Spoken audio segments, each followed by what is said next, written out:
Hey, what it is, you already know. It's the big boss hog, boss dog. Kpo through the door. Here to talk this boxing. We got Coach B on here today. Man, shout out to Coach B, man. Coach B a hard working man, been getting to it. This is Clutch Factory. We clutched up, we clutched out. You know what we talking about. Boxing talk, man. Devin Haney makes a return back to the ring.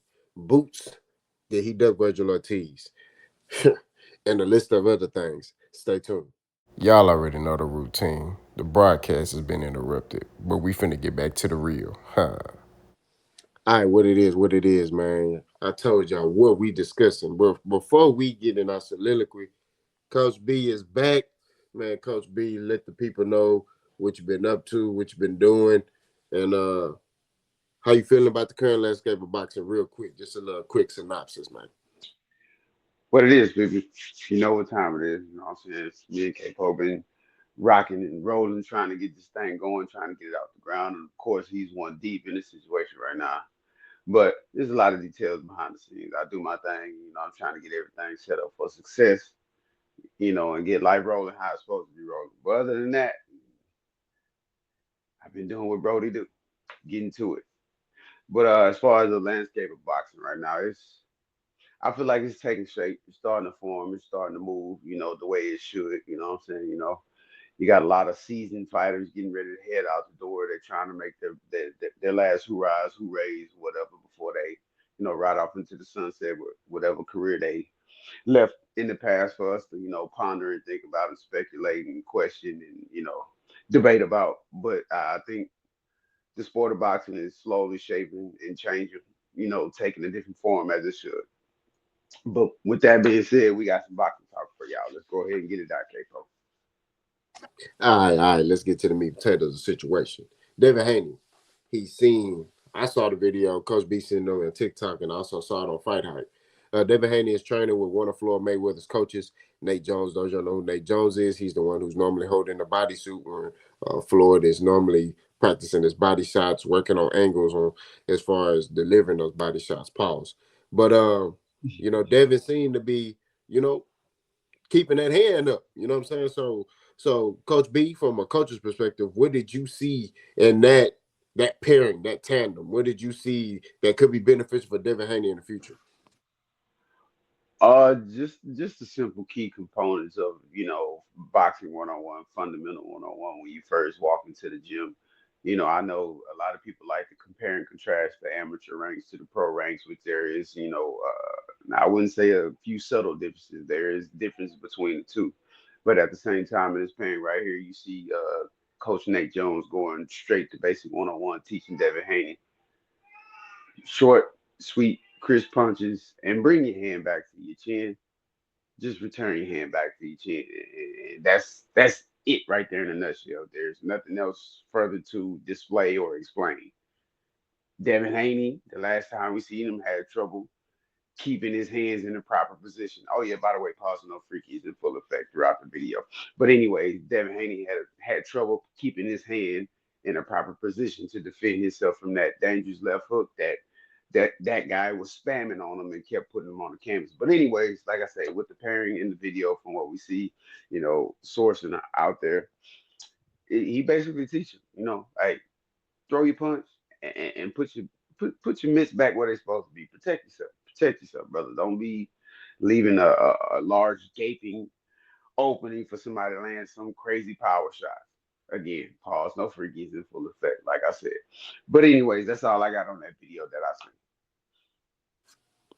Do you feel like this tandem right here will make Devin Haney uh, be that pay-per-view star? This is a loophole that was exposed by that other fighter. We don't mention his name, but that other fighter exposed the loophole in Devin Haney's game.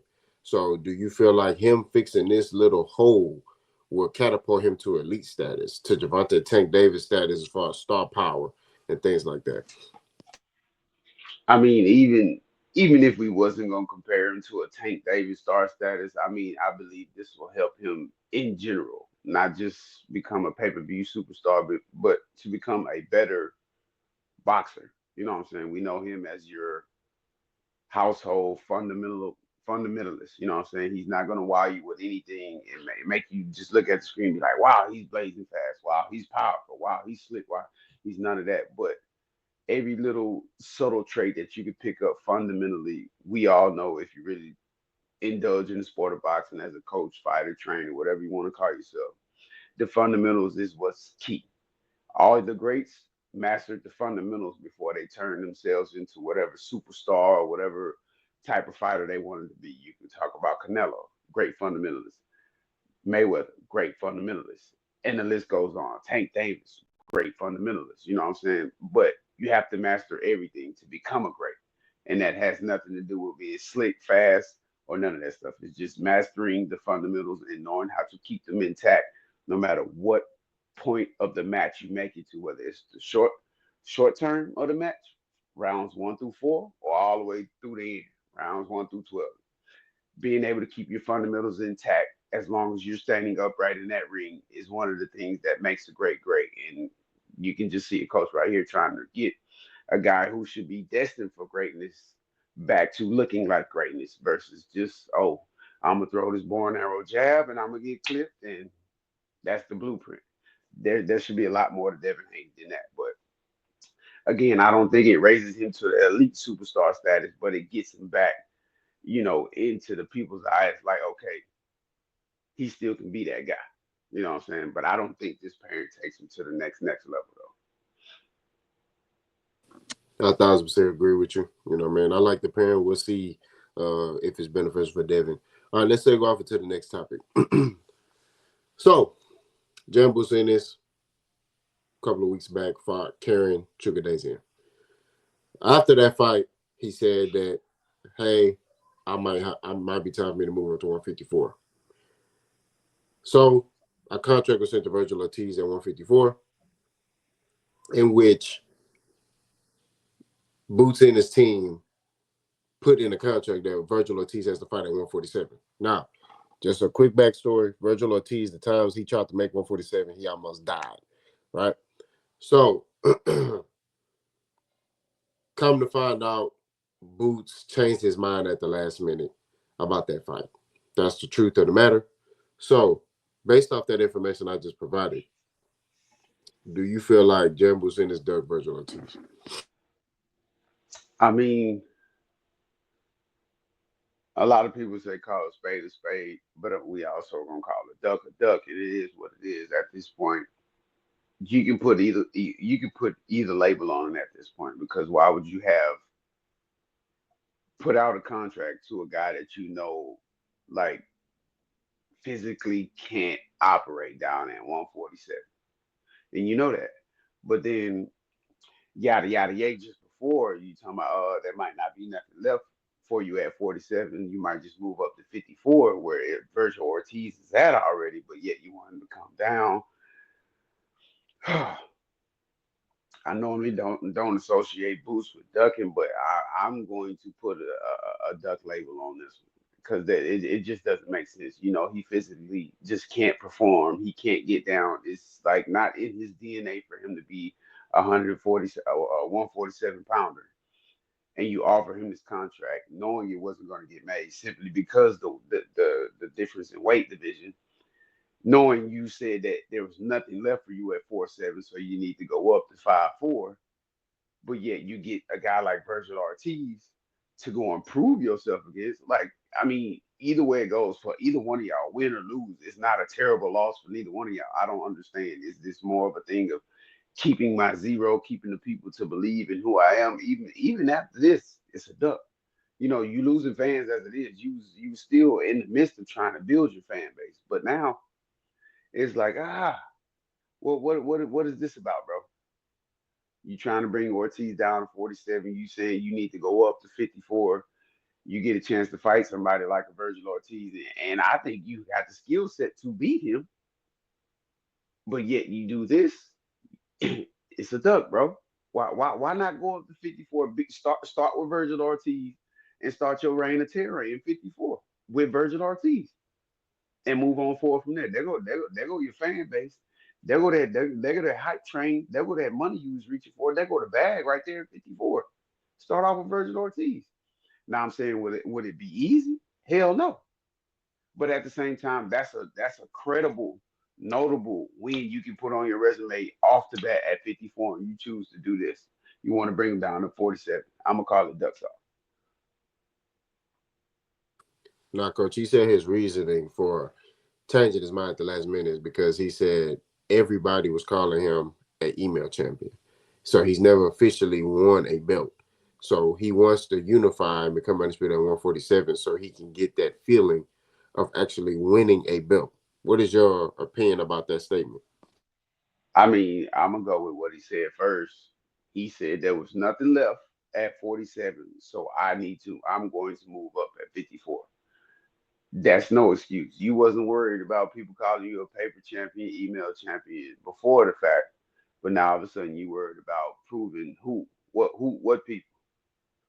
You could have proved a lot with vacating 47, going up to 54, getting some belts, making some names, and unifying up there. You could have done something different up there. I mean, you really haven't built too much at 47. Like you just said, email champion. People call you that anyway. So why not go somewhere and make a name for yourself in the completely different realm, starting with Vergil Ortiz? There will be no paper champion, no email champion. You go up there, beat the Vergil Ortiz, possibly take on the Majimov and somebody else, and then now you in the race in the ranks to go fight for the WBC, WBO, whatever you want to fight for at 150. It don't make sense to me. I'm gonna call it ducks off. 1,000% agree. Let's segue off into the next one. We got another one that might be duck sauce. Shakur Stevenson. Um, Basically, Steven Espinosa came out. They was asked about what happened between Tank and Shakur negotiations.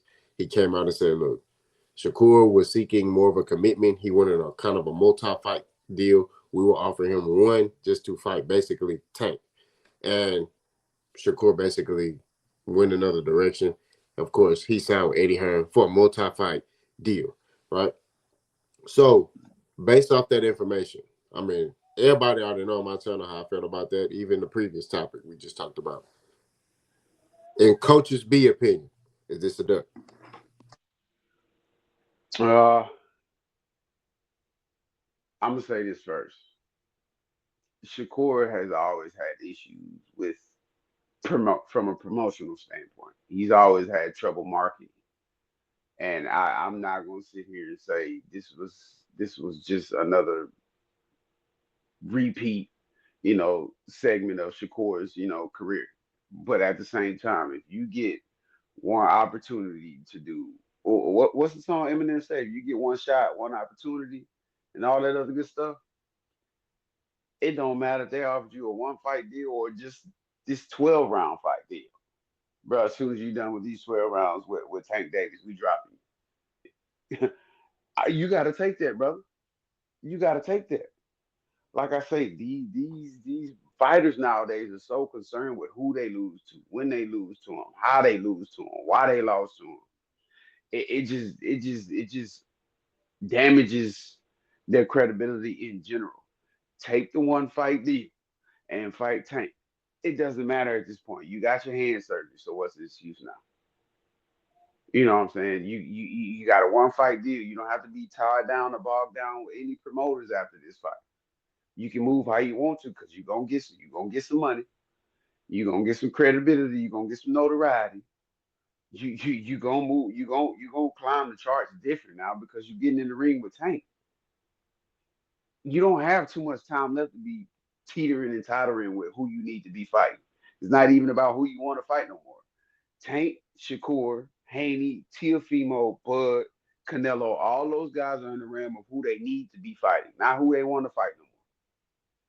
Like I spoke about earlier, the landscape of boxing is slowly starting to change because these old heads gonna have to start checking out.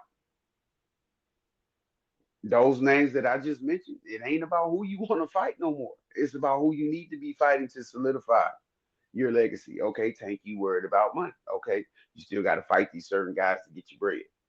Shakur, you got a lot to prove. Legacy, you got resume, you got who did he really fight? Need to be fighting, and the list goes on. I can go on all day about the subject, but I'm gonna say duck, bro. I'm gonna say duck. This is the fight you need. This is one of those fights Shakur Stevenson needs. Win or lose. Just don't get knocked out. Just don't get knocked out. Win or lose, don't get knocked out. But we already know how we think that to go anyway. But like I said, yeah, it's duck. It's duck sauce. The electric man gonna cut the lights off. All right, let's segue off into the so-called biggest fight card in boxing. Turkey Al-Sheikh is putting something up. February 22nd is going to be the Artur Beterbiev Dimitri Bivol 2 fight card. On that undercard, they got Daniel Dubois versus Joseph Parker, Shakur Stevens versus Floyd Schofield, Carlos Adames versus Hamza Shiraz, Vergil Ortiz versus Israel Madrimov, Zile Zhang versus Agit Kabayel, Joshua Butoizi versus Caleb Smith.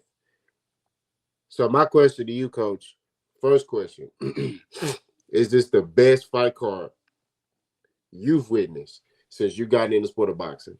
Second question is, which fight are you looking forward to other than Beterbiev and Bivol? We know how you feel about Bivol. So other than that fight, what other fight on that card is going to catch your interest? Oh, I don't know. I don't want to put a label on it because we already know how some of these cards, sometimes we see the names, we see who they matched up against.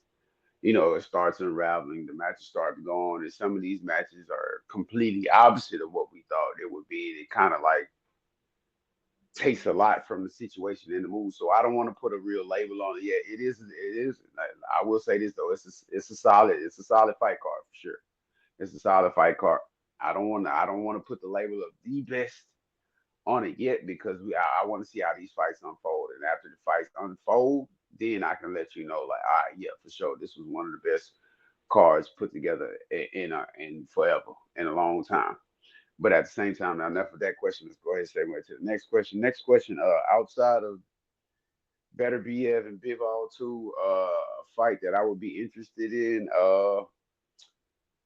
I would just have to say, of course, the Shakur and Schofield situation. I got my eyes on that. Number one, I want to see how Shakur performs, mentally, because we already know physically we know what he's gonna do, physically. Hopefully, you know what I'm saying. He should deliver the same defensive performance we've been seeing. Now, mentally, I want to see can he check in and be like, oh, I got my hand fixed. I'm finna let my hands go. I can bang a little bit. I can throw a little power shots. I want to see mentally if that hand surgery was something that really needed to be done and taken care of, or was it just some type of small delay to buy him time for, to make his next few moves his best moves? You know what I'm saying? I want to see. I want to see. And not only that, he's going against Kid Schofield. And, he's a hungry young star. His dad put a lot of faith in him too as well. So I'm pretty sure no man wants to let their pops down, regardless of how he's seen in the public eye. We all know he kind of whatever when he on the camera, but it is what it is. That's besides the point. You're going against a hungry young boy, and it is what it is. We got to see. It's time to start seeing. Like I say, Shakur ain't got too much time left, and I think at this point, every fight that they have from this point out for Shakur Stevenson, Tank, Bud Crawford, Canelo, and the list goes on, it's more like a necessity. It's not a want. It's not. You shouldn't be saying, "Oh, I want to go out here and do this to this guy. I want to go out here." No, it's a necessity. You need to be doing what you need to do to solidify your name in the Hall of Fame. Because at the end of the day, what else? What else is it left to go for if y'all, done with belts? If y'all got the money y'all want, what else? You doing it for legacy, Hall of Fame. Let's be honest. But anyway, some like this fight Schofield versus Shakur Stevenson. I'm very interested in it. I got Shakur winning it, but like I say, you do see spots of where you can see Schofield having those moments of like, ooh, I don't know, Shakur. You better stop playing with the young boy. But at the same time, I got Shakur. Shakur should do what they have to do with him. I say Schofield shouldn't win no more than 3 rounds if Shakur come out on fire, defensively, offensively, mentally, spiritually clean and ready to go. I agree. I say after round 5, it's going to be the Shakur Stevenson show. Um, you got anything else you want to say, Coach? Uh, Honestly, man, I've been watching the channel. I've been getting back into the groove. I've been looking at the content, the the subscribers, the followers, the commenters. From coast to coast. I seen somebody from Mother Russia comment. I seen somebody from down under comment. You know what I'm saying? Kpo has been doing this thing, and I'm proud. To be in a partnership with somebody like Kpo. He been grinding, he been doing this thing while I'm back here trying to get myself set up, for success as well. But at the same time, I would like to thank and welcome all the current, old, and new future followers to the channel.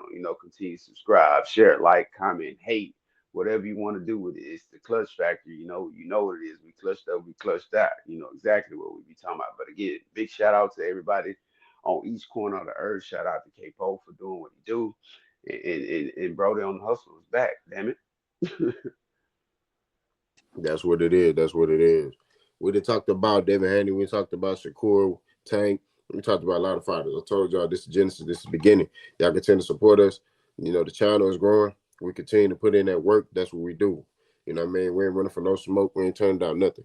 Y'all continue to comment, give us feedback. What do y'all want us to talk about next? What can we improve on? You know what I'm saying? In the new year, me and Coach will probably be making a little bit of changes to the channel. You know what I mean? But like I say, for the most part, it's going to be the same format. But continue to ride with us. Continue to stay loyal to us. We're going to stay loyal to y'all. I'm Boss. That's Coach. We out of here. Salute.